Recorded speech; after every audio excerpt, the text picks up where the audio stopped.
Red de Justicia.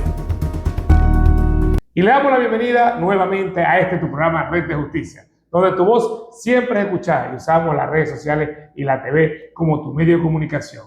Y este es un espacio que diseñamos para ti, un espacio para las comunidades y, por supuesto, para la solución del problema. Hoy tenemos una invitada muy especial, que es la psicóloga Nairet, y vamos a tocar el tema de la violencia de género desde la perspectiva de la psicología, la violencia psicológica y cómo impacta en la autoestima de las mujeres. Así que bienvenida a tu programa, este es tu lugar para que compartas tus conocimientos y, por supuesto, para que hablemos un poco. Muchas gracias por la invitación, emocionada y bueno, dispuesta a responder cualquier pregunta que tengan el día de hoy con el tema de violencia de género y autoestima. Bueno, realmente la violencia de género es un tema que hemos abordado por los últimos años de la creación de la ley especial, donde protege a las mujeres y, por supuesto, le garantiza a estas chicas, a las mujeres, a las damas, una vida libre de violencia.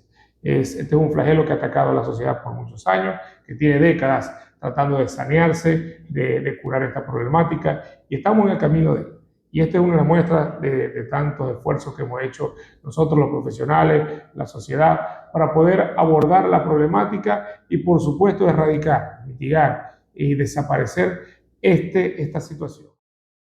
Porque la violencia de género ha sido una problemática y más que ello un flagelo que ha atacado a la sociedad en las últimas décadas. Y con la creación y la promulgación de esta ley especial que protege a las mujeres como tal y le garantiza una vida libre de violencia, ha sido el camino largo pero totalmente productivo para el saneamiento de esta problemática. Así que estar sentados aquí discutiendo aquí con la psicóloga Nairet es uno de los tantos esfuerzos que hacemos nosotros para ustedes, para la comunidad. La violencia de género la tenemos que atacar porque es una responsabilidad que tenemos todos, que es uno de los elementos indispensables para poder lograr lo que es la igualdad de género y, por supuesto, la participación protagónica de todas las mujeres en esta que es nuestra sociedad.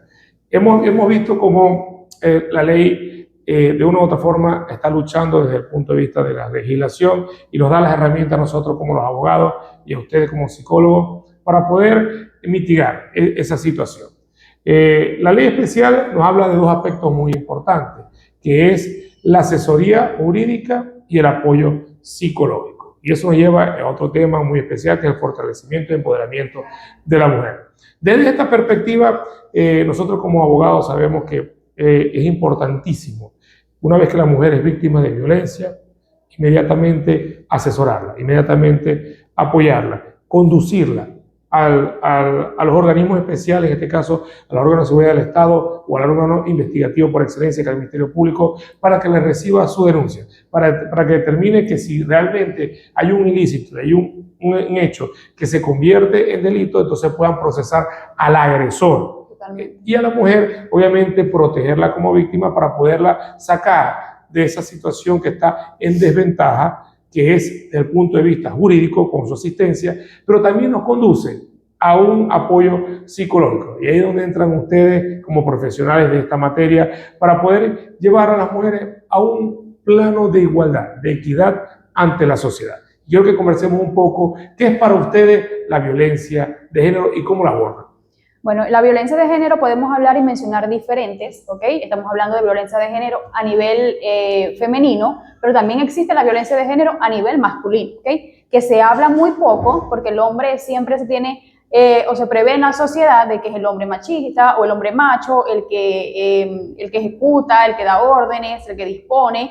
Entonces, cuando se vive, en el caso de los hombres, se quedan en muchos casos callados, ¿okay? Y acuden o buscan ayuda en muy pocas ocasiones. En el caso de la mujer es un poco más frecuente, ¿okay? Entonces acá abordamos no solamente la parte del abuso psicológico, sino el abuso físico, el abuso verbal, ¿okay? Todos estos engloban lo que viene siendo la violencia de género.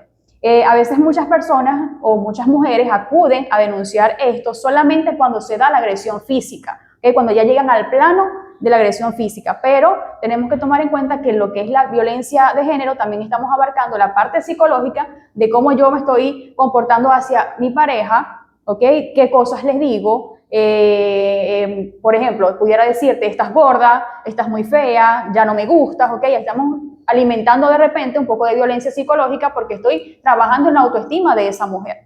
Okay. Totalmente, bueno, y realmente como tú bien lo comentabas al principio de tu intervención, y es que la violencia de género no solamente tiene que ver con la mujer, sino que según lo que establece la doctrina como tal, la violencia de género es cuando tú ejerces algún tipo de actividad en degrado, en menoscabo de una persona o un grupo de personas específicas. No solamente puede ser la mujer, puede ser una comunidad específica, un conglomerado como tal, como pueden ser los indígenas, como puede ser la comunidad sexo diversa, y por supuesto las mujeres. Pero como en nuestro país tenemos una lucha social desde hace muchos años atrás, décadas, como lo comentaba hace rato atrás, seguimos trabajando para posicionar a la mujer en el lugar exacto y correcto.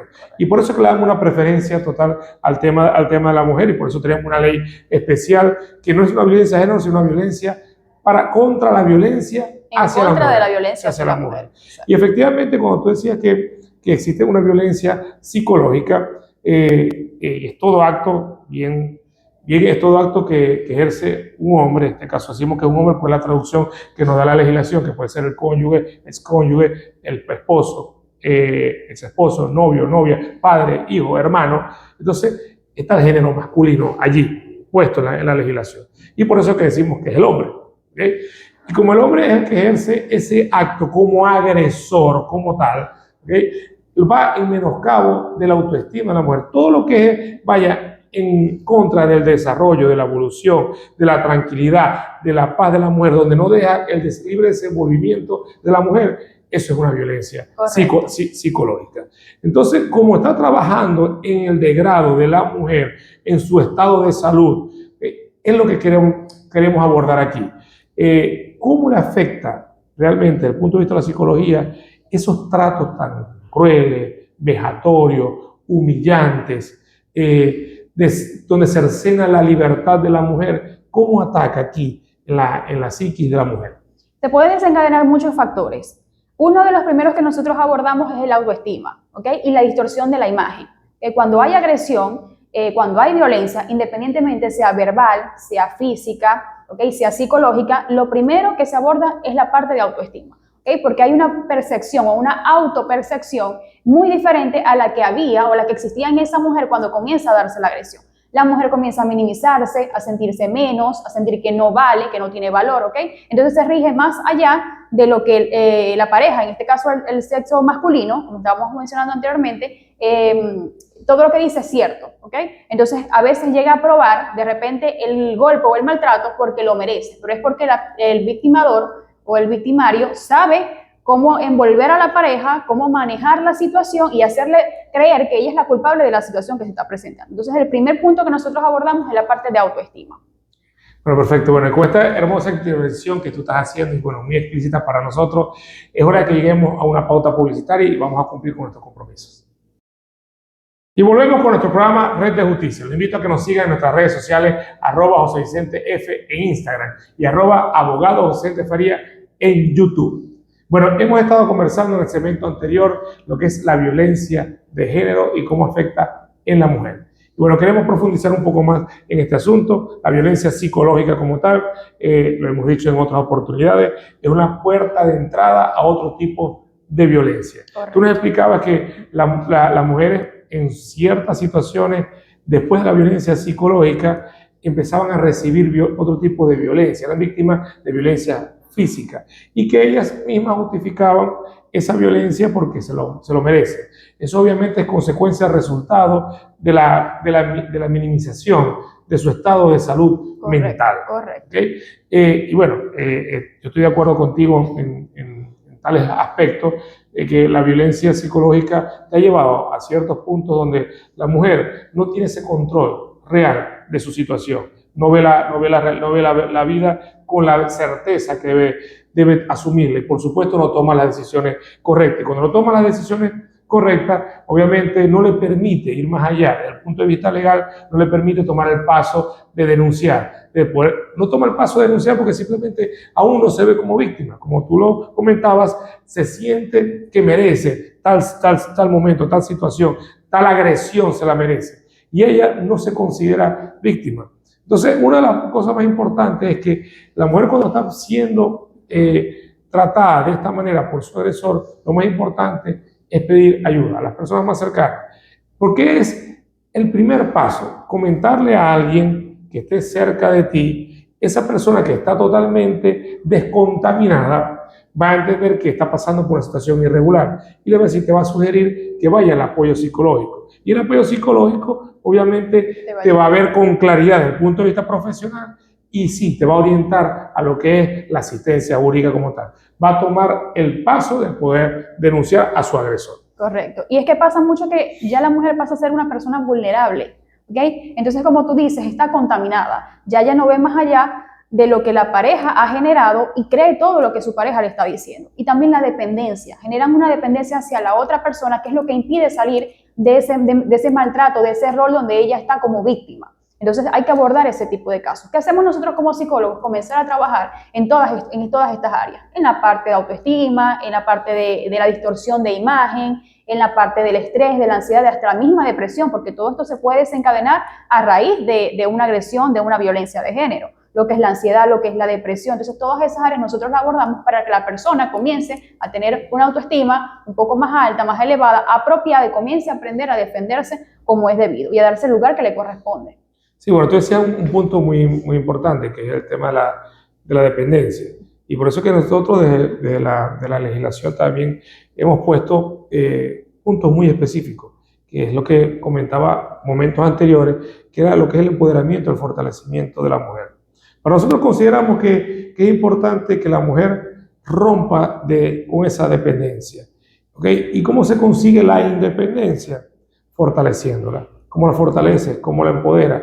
Creándole algún tipo de opciones, de alternativas que le permitan crecer como ser humano de forma independiente, que puedan producir, que puedan generar una economía propia desde su oficio, desde su conocimiento, de su distracción, de lo que han aprendido como hobby. Por ahí se puede comenzar. Y bueno, y quiero que también me des tu opinión de cómo una mujer puede crear esa independencia para poderse deslastrar de su agresor. Correcto, aprovechando lo que comentaba, fíjate que uno de los casos, o los casos que más llegan a terapia psicológica, es la parte de la dependencia económica.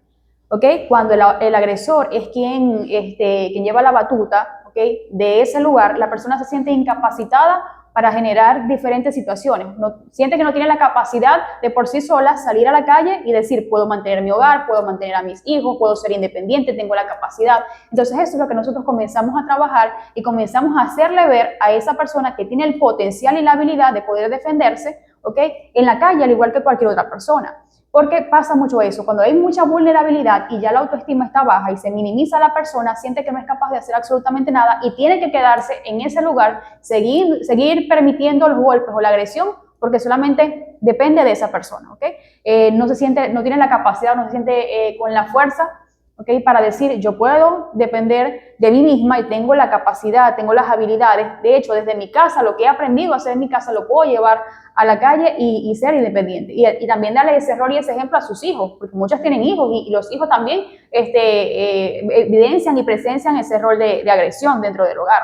Sí, obviamente la violencia intrafamiliar, la violencia que sucede dentro de los hogares afecta fuertemente y de manera voraz a los niños, niñas y adolescentes. El tema de tener un agresor en la casa no es cualquier cosa. O sea, hay dos elementos que se destruyen allí, que es la mujer como cabeza también de la familia, la madre protectora, se convierte en una víctima a todas luces, y los niños y adolescentes también. No solamente reciben esas agresiones por parte de sus padres de forma directa o indirecta, sino que también ven a una mujer muy debilitada. Entonces, tienen una figura, un ejemplo de mujer o de madre totalmente minimizada y tienen un ejemplo de padre totalmente distorsionado. Entonces, esos niños van a crecer en un escenario totalmente disfuncional que obviamente no les va a permitir desarrollarse ni desenvolverse a futuro dentro de la sociedad como debe ser. Es decir, que no va a tener relaciones sentimentales con sus parejas o con sus novias o novios a futuro, y tampoco va a poder mantener un hogar de la manera correcta, porque vio dos personajes totalmente distorsionados. Una mujer disminuida, minimizada, humillada, vejada, ¿okay? Y un hombre que ha sido violento, manipulador, que ha sido un agresor y un victimario por excelencia. Esos son dos contrapartes, dos oposiciones o dos contracaras que afectan fuertemente la familia. Bueno, y eso es un punto que también quiero que conversemos para ver de qué manera entremos en conciencia cómo sucede eso y cómo hacer para resolverlo. Pero para eso debemos darle un pequeño espacio a nuestros patrocinadores y conocer la pauta publicitaria. Afecta hasta 2 de cada 3 mujeres del país. El ataque puede ser de tipo físico, psicológico o sexual. No discrimina y ocurre en todos los estratos socioeconómicos. Se agrava en los primeros años de convivencia, pero empieza en la adolescencia. La violencia contra las mujeres es de carácter estructural. Y por ello, requiere de acciones sostenidas para su transformación. Acciones de largo, mediano y corto plazo.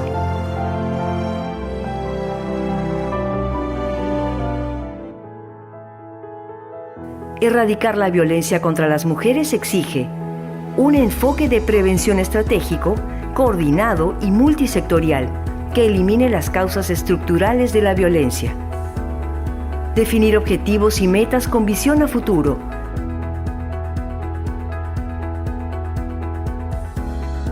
E identificar el papel que cumple cada sector e institución es clave para articular soluciones conjuntas y tangibles para este grave problema. Y estamos de vuelta con nuestro programa Red de Justicia, un espacio que nos acerca a las comunidades y, por supuesto, a la solución de los problemas. Y hoy estamos discutiendo un tema muy bonito, importante, que es de educación para ustedes y que lo hemos diseñado especialmente para quienes nos escuchan y nos oyen. Y es el tema de la violencia de género y cómo afecta tener un agresor dentro de la casa, tanto a la mujer como a los niños, niñas y adolescentes. Quiero que conversemos un poco, Nairet, de cómo eso ha afectado o impacta tener un victimario de violencia de género dentro del hogar. Correcto. Afecta a toda la familia en general, ¿ok? Desde la mujer que es la víctima hasta los hijos como tal. Se han presentado muchos casos de niños que a veces llevan a consulta, ¿okay? Te lo digo como psicóloga y que ha atendido casos de esta situación. Llegan niños a consulta, de repente que son agresivos, que llegan a la escuela golpeando, maltratando a los demás, que no quieren hacer nada, que todo lo quieren romper, entonces llevan los papás al niño a la consulta. Doctora, mire que este niño está muy rebelde, que me llamaron de la escuela diciéndome que golpea a todo el mundo. ¿Qué está pasando aquí? Cuando tú comienzas a conocer el historial, ¿okay? Y comienzas a indagar un poco, el niño te dice, mi papá le golpea a mi mamá. ¿Okay? Claro. Entonces, ya ahí estamos dando cuenta que el panorama de la familia como tal se está viendo totalmente afectado. Entonces, van a atacar el problema que según ellos es la agresión del niño en la escuela y no se dan cuenta que es que tienen un agresor en casa y ese es el patrón que le está copiando. Y lamentablemente cuando crece el niño va a copiar el mismo patrón si no se ataca esa situación a tiempo. Igual pasa con la niña, a veces que la niña llega que es muy tímida, que la niña llega y no quiere socializar con otros, que la niña se la pasa llorando en la escuela, que tiene bajo rendimiento académico, porque es lo que suele pasar cuando es el caso de una niña, ¿okay? A diferencia de un niño que es agresivo. En la niña toma el papel o el patrón de lo que pasa con la mamá. Entonces no socializa, el bajo rendimiento académico, se la pasa llorando, no quiere hablar con nadie, entonces llega a consulta que mi niña está muy distraída, que mi niña está muy deprimida y todo esto, y cuando comienza a analizar hay violencia de género en la familia. Entonces uno debe abarcar todo el panorama para poder conocer de qué tanto estamos hablando y cómo afecta a los niños y a las niñas, y por eso tenemos conocimiento de que se da de esa forma. ¿Okay? Claro, y siguiendo la línea de lo que tú estás conversando, cómo los niños asumen conductas ejemplarizantes, obviamente, de sus padres, desde el punto de vista negativo, por supuesto. Esto lo trasladan a las escuelas, ¿okay? Y vemos que se presenta lo que es el bullying. ¿Okay? Desde el punto de vista activo, el niño que es violento, agresor, porque copia al padre, como según te comprendo, puede ser un sujeto activo del bullying. O sea, es el que ejerce el bullying. Totalmente. Y la niña o el niño que toma el ejemplo de su madre, de una persona sumisa, víctima, se deja o permite... Es la que permite el bullying. Permite el bullying. Entonces, es importante que también abordemos y conversemos sobre esta situación, para ver que nosotros como padres, ¿qué podemos hacer ante esta situación? Porque veo que lo que es el ejemplo es lo más importante para la educación de los hijos. De una forma para que podamos nosotros darle una pequeña reflexión a quienes nos están viendo. Totalmente. El niño no aprende de lo que se le dice. El niño aprende de lo que ve, de la práctica, ¿ok? Ese es el rol que él va a copiar o el patrón que él va a copiar, tanto la niña como el niño. Entonces, cuando hablamos en terapia psicológica, fíjate, antes de tocar el punto, algo muy importante, que no son los papás los que dicen, voy a llevar a mi hijo a consulta porque lo noto muy agresivo, o voy a llevar a mi hijo a consulta o a mi hija a consulta porque la percibo muy triste. Es de la escuela quienes llaman a los papás diciendo, su niño tiene este tal comportamiento, necesitan que lo lleve a un psicólogo o a un psicopedagogo. Sí. Entonces, es lo que cuando dice el papá, bueno, debo llevarlo. Pero ya ellos conocen qué es lo que está pasando, qué es lo que se está presentando para que entonces el niño se esté comportando de esa forma. A veces muchos papás no acuden a terapia porque ya ellos saben que el problema o el daño está dentro del hogar. Entonces, para que no se conozca o no se sepa la situación como tal, ellos prefieren mantener y hablar con el niño o de repente maltratar al niño porque te estás comportando así, amenazar al niño, no te puedes comportar de tal manera porque tú tienes que ser en la escuela diferente, porque a veces la agresión no viene solamente hacia la mamá. A veces la agresión también puede agredir a sus propios hijos. Estamos hablando de violencia intrafamiliar también. Entonces, ¿cómo abordamos este caso? Pues evaluando todo el panorama. Es lo fundamental, evaluando el panorama. Si nosotros tenemos una niña dentro del hogar que vemos y estamos observando que es permisiva, que es muy sumisa, que está siendo víctima del bullying, vamos entonces a buscar la raíz de esta situación. ¿Qué es lo que está pasando? Pero eso no lo hacen en casa, eso lo descubrimos nosotros en terapia. Sí. ¿Okay? Porque el papá sabe perfectamente lo que está pasando en una familia totalmente disfuncional, una familia totalmente destructiva, y no van a hacer nada por atacar esta situación, a menos que mamá abra los ojos y diga, no puedo permitir ver a mi hija en esta situación, y la mamá comienza a buscar ayuda.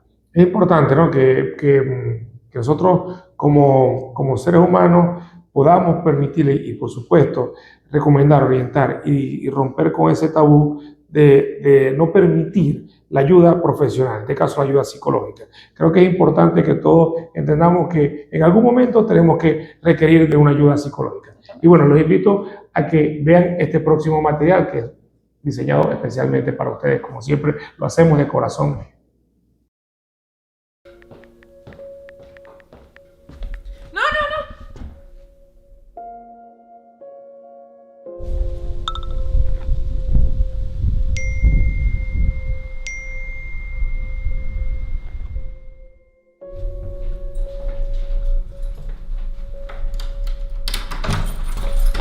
¿Dónde vienes?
Bueno, y luego de disfrutar de este material que hemos diseñado especialmente para ti, les hago dos invitaciones. La primera, que nos sigan en nuestras redes sociales, @JoseVicenteF en Instagram y @AbogadoVicenteFaría en YouTube. Y por supuesto, la segunda invitación es para que conozcan de nuestros patrocinadores en los próximos cortes comerciales. Estamos de vuelta con tu programa Red de Justicia. Y en el segmento anterior conversábamos sobre la violencia de género, la violencia contra la mujer y por supuesto la violencia que se desenvuelve dentro del núcleo familiar. Es decir, lo que es la violencia intrafamiliar y cómo afecta esto a los niños y niñas adolescentes en su escuela. Y es que la Ley Orgánica de Protección para Niños y Adolescentes nos garantiza un derecho muy especial, que es el derecho que tienen una integridad personal y, por supuesto, el derecho que comprende la integridad física, psíquica y moral. De tal manera que es importantísimo que abordemos esta situación porque los niños, dentro de su desarrollo, en su plano protagónico como tal, ellos lo realizan dentro de sus escuelas. Lo que ellos aprenden en su casa, lo que ellos ven en su casa, lo que ellos aprenden por ejemplo, ellos lo materializan y lo exteriorizan en su escenario primario, que es la escuela. Entonces, esto se ha visto afectado de tal manera que nos preocupa muchísimo, porque eso es una cadena, es un ciclo que se va formulando, y así como empieza en el hogar, se proyecta en las escuelas, esos niños cuando crecen lo proyectan en la sociedad y, por supuesto, en sus relaciones.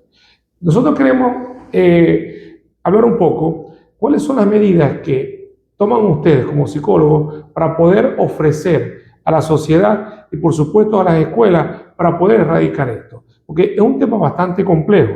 Entiendo que ustedes pueden, dentro de las escuelas,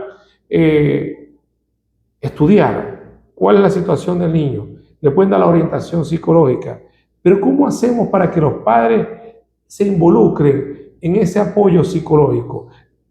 Permitan la asistencia psicológica para los padres, no solamente para los niños, porque de ahí es donde nace todo. Totalmente. Desde la parte escolar comenzamos abordando lo que es la prevención, ¿ok? En toda área comenzamos abordando lo que es la prevención. Si ya se da como tal la violencia, entonces atacamos esa situación, atacamos ese aspecto. ¿Cómo trabajamos desde la escuela? A través de los valores, que sabemos que muchas escuelas manejan lo que son los valores para inculcarlos a los chicos que también vienen de la casa, ¿ok? Pero ellos van a reforzar en la escuela como tal, entonces ejemplificamos esa situación. Y vamos a hablar de los valores, el respeto que merece la mujer, que merece el hombre, que merece la niña, que merece el niño, ¿ok? Abordamos lo que es la parte de empatía. Tú tienes que aprender a ser empático con tu compañera, con tu compañero, y muchas áreas más, el amor, ¿ok? La comunicación, la solidaridad. Existen muchos valores en los que nosotros comenzamos a abordar desde la escuela como tal, a través de talleres que vamos impartiendo en diferentes escuelas. De hecho, nosotros hacemos diferentes campañas escolares con esta finalidad, concientizar, ¿okay?, a los niños y niñas desde pequeños lo importante que son los valores, tanto para ellos, colocarlos para ellos mismos como para el resto de las personas, como para la sociedad. Y desde la parte psicológica, abordando la parte social, también a través de campañas, reeducando a la mujer, porque eso es muy importante. Nosotros hacemos el trabajo de reeducar. Y ella viene con el chip de pensar de que no soy capaz, como lo dije anteriormente, no soy capaz, no tengo la habilidad, entonces vamos a comenzar a reeducar a esa mujer a que conozca el potencial que tiene, el valor que tiene para poder entonces solventar y sobresalir de esta situación y ser una persona totalmente diferente. Una cosa que también me preocupa es cuáles son las medidas cuando suceden casos extremos, por ejemplo, cuando hay realmente lesiones de un niño hacia otro niño dentro de la escuela, o de un adolescente contra otro adolescente, que ya se convierte en un tipo penal. Y que en muchas ocasiones las escuelas tapan esas situaciones para que no pase a sede judicial. ¿Cómo ustedes atacan esa situación? ¿Cuáles son las medidas que toman? Porque la obligatoriedad, lo que realmente se debe hacer es plantearlo ante la sede judicial lo que está sucediendo, para que procesen a ese niño, a ese adolescente, en este caso, que viene como consecuencia de una conducta aprendida de los padres. ¿Cuáles son las medidas que toman en estos casos tan extremos? Nosotros abordamos la parte familiar. Lamentablemente es lo principal que debemos hacer. Llamamos al niño, llamamos al adolescente, si es un adolescente, evaluamos la situación, el panorama de dónde está manifestándose o de dónde proviene tanta agresión, ¿ok?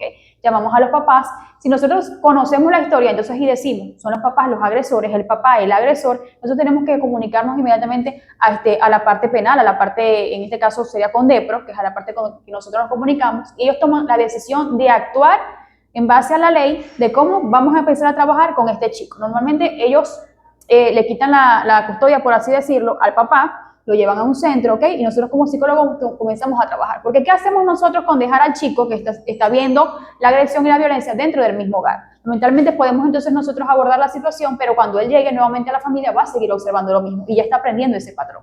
Y comenzamos entonces a trabajar, ¿ok?, o a negociar, por así decirlo, con los papás para que ellos acepten la ayuda psicológica y comenzar a trabajar esta situación. Hay papás que no la aceptan, que dicen, no, yo no necesito nada, yo estoy bien y todo lo demás, entonces comenzamos a trabajar con mamá. Mamá, ¿qué vas a hacer? Tienes que poner, ser fuerte, atacar esta situación por tus hijos y la cuestión. Y cuando ya mamá comienza a tener atención psicológica, el apoyo que necesita, entonces volvemos nuevamente y regresamos a este chico claro. Con mamá. Tuve la bendición de trabajar en un centro de niños, en un centro abrigo, ese era el nombre que tenía, con niños que fueron maltratados, con niños que venían de papás que eran agresivos. Entonces obviamente retiramos al niño, comenzamos a trabajar la parte familiar para ver cómo se va manejando esa situación y nuevamente regresamos entonces o pasamos al niño a la custodia de algún familiar. Claro, es indispensable que realmente nos encarguemos de este tipo de situaciones, porque ya el tema de la responsabilidad penal del adolescente es algo muy delicado. Sí. Cuando es muy delicado porque la persona va a ser procesada penalmente, va a tener un castigo, va a tener una pena, ¿sí? Va a estar marcado dentro de la sociedad, que nosotros llamamos en criminología, como va a tener un cierto estigma social, una marca que es ocasionado de forma inconsciente. Correcto. ¿Okay?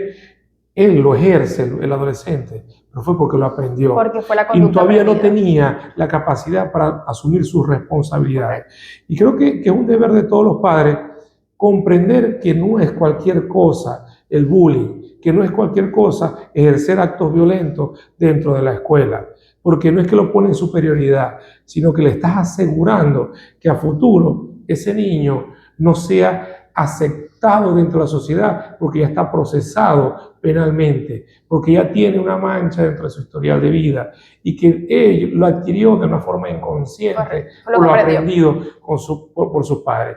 Entonces, volvemos otra vez a la misma situación.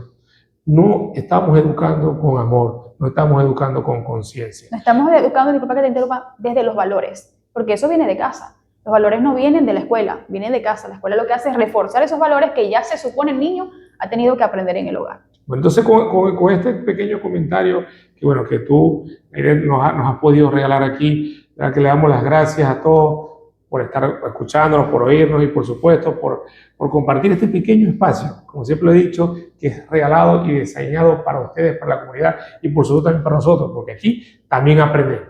Así claro que sí. Te doy las gracias por haber estado aquí. Y bueno, me despido y nos vamos a un corte comercial. Habitantes del barrio San Pedro se declararon en alerta ante la posible reapertura de la cárcel de Sabaneta. Porque si nos van a venir a colocar otra vez nuevamente los presos, esto va a volver a caer en el infierno que era antes. Los vecinos de esta reconocida zona dijeron que la paz se mantiene en el sector desde que fue clausurada esta prisión, que era considerada una de las más violentas de nuestro país. En el año 2013 llegó Iris Valera con Arias Cárdenas y Pérez Pilera en ese tiempo, recuerdo yo, y nos dijeron se les acabó ya la pesadilla de la cárcel de Sabaneta.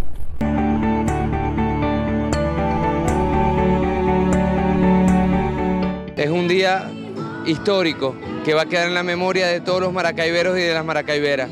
Les estamos dando el regalo, nos estamos dando el regalo más bello de todo, acabar con el drama del centro penitenciario de Sabaneta. Fue completamente desalojado, ahora estamos haciendo un sobrevuelo para verificar dónde estará el nuevo centro penitenciario de toda la región de Occidente. Y yo tengo que decir con mucha tristeza que critico en este día tan especial las declaraciones infelices de la alcaldesa de Maracaibo, quien criticó este desalojo y pareciera estar triste por este hecho histórico. Maracaibo lo pidió durante mucho tiempo y hoy se ha hecho realidad. Está clausurada la cárcel de Sabaneta. El infierno en el cual vivían tantos maracaiberos y maracaiberas, venezolanos y venezolanas ya terminó. Y es solo el inicio de un cambio radical y total que le vamos a dar a Maracaibo, a pesar de que, insisto, haya gente que esté triste porque ya Sabaneta dejó de ser el infierno que era y se va a convertir en una escuela de formación precisamente en la disciplina penitenciaria.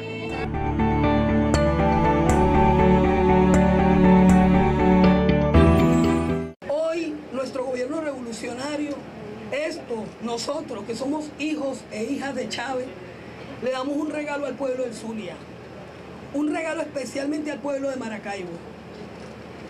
Y ese regalo es la pacificación de este recinto y de sus alrededores. Hoy el pueblo de Maracaibo está de júbilo. Hoy el pueblo de Maracaibo está viendo cómo la revolución bolivariana viene avanzando en la implementación de un nuevo régimen penitenciario y enterrando a sí mismo la herencia maldita que nos dejó la Cuarta República.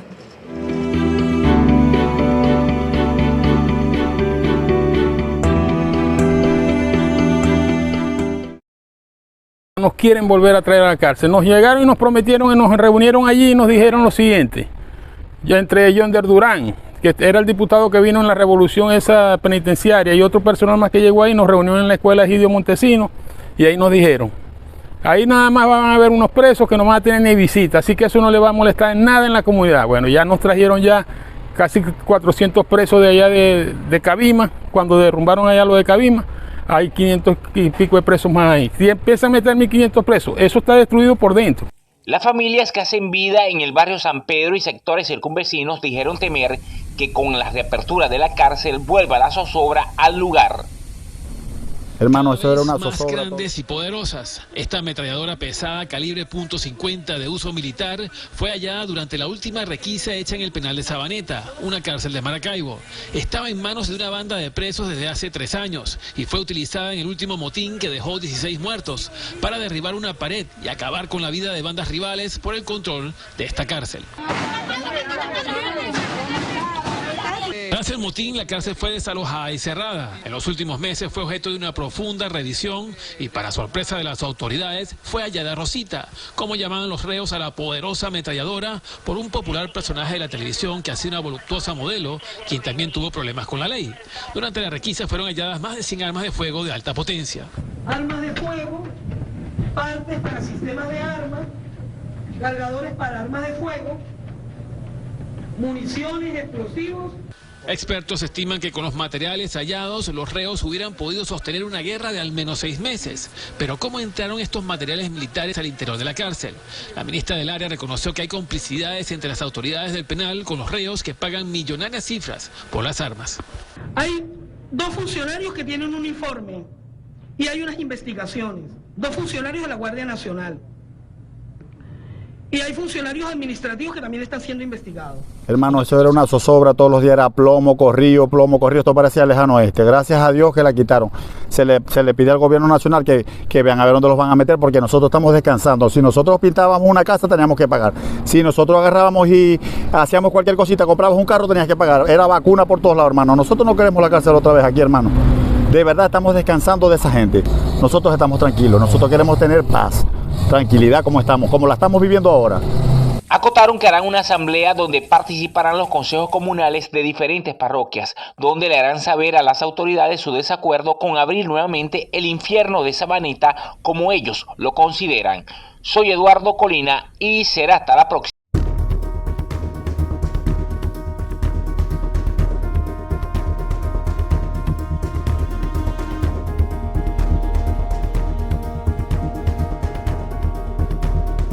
Red de Justicia.